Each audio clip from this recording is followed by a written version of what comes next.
Thank you. So we've heard so many interesting stories already about Amsterdam, about religion. And for the story that I'm going to tell you, I first want to move to another part of the world than where we are now, namely Nigeria.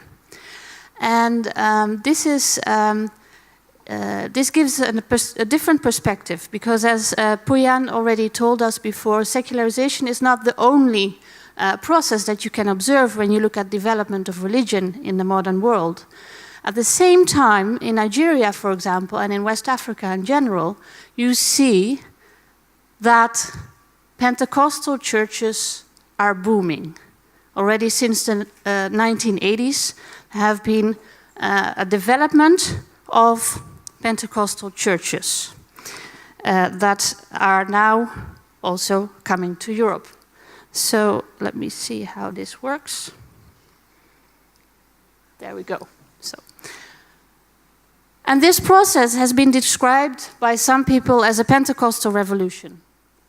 So here are two important books, The End Time Army and A New Paradigm of Pentecostal Power, that describe how Pentecostalism has emerged in Nigeria, first on university campuses, partly. And this is important because it also influenced the emergence very much of the church that Pastor Ibrahim Abashi will talk about later, which is the Redeemed Christian Church of God. That's the second book, is a very interesting monograph on this church.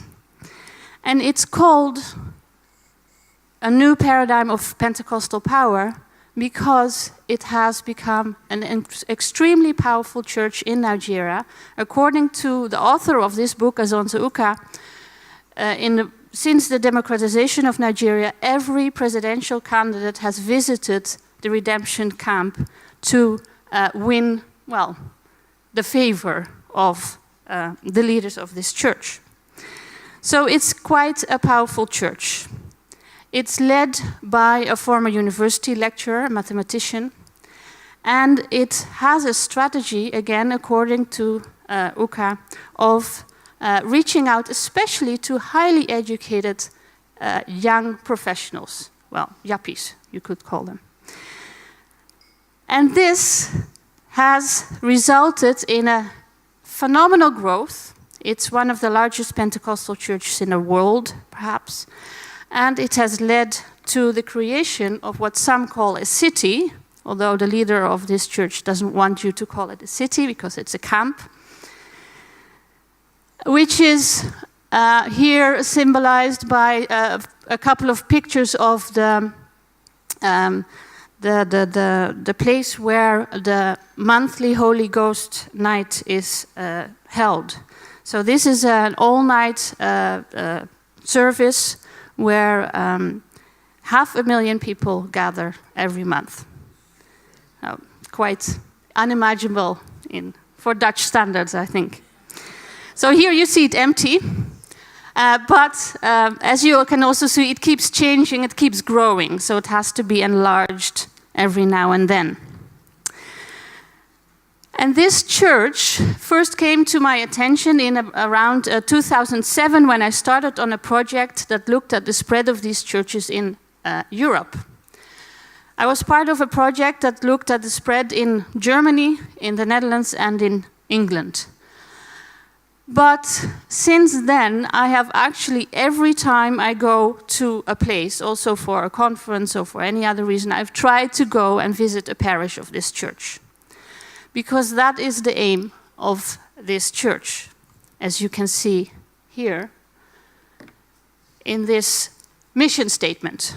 So, to make heaven, to reach heaven, to take as many people as possible with us, to have a member of the Redeemed Christian Church in every family of all nations, and to have a parish within 5 minutes walking distance in developing countries and 5 minutes driving distance in developed countries, in every city of the world.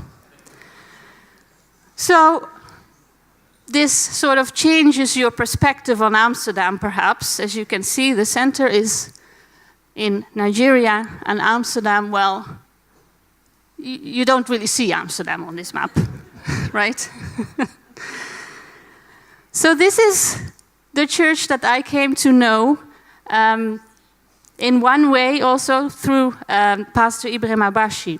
And this is very interesting because it is actually very successful in planting churches all over Europe. It's really a very growing church. It's planting churches everywhere. And its mission is really to also re-Christianize Europe. But where did they end up?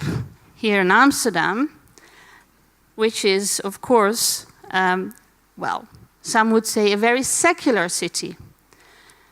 Very much thought of as, well, free, tolerant, liberal, diverse, and, well, to some extent, people would say religion, that's something that we left behind. We outgrew that. It's the city of the sexual revolution. It's the city of flower power. It's the city of liberation. And the part of Amsterdam that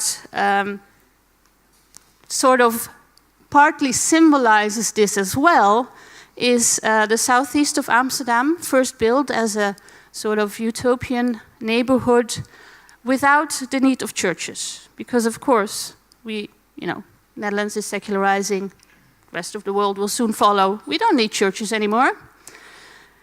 And this, very interestingly, led to the opposite development. At the moment, it is one of the neighborhoods with the highest number of churches in the Netherlands.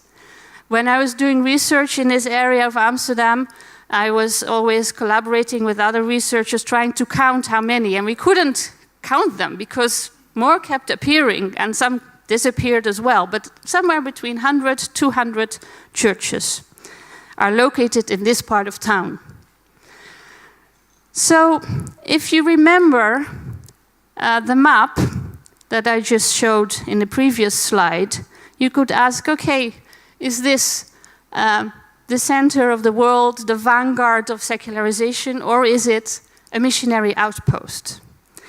And this is the question that I think Ibrahim Abashi will talk to you about, because he came here as a missionary, as a part of this extremely ambitious church who wants to conquer Europe for Jesus.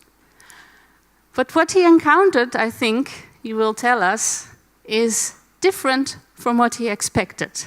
So I think with that, I want to give the word to Pastor Ibrahim Abashi.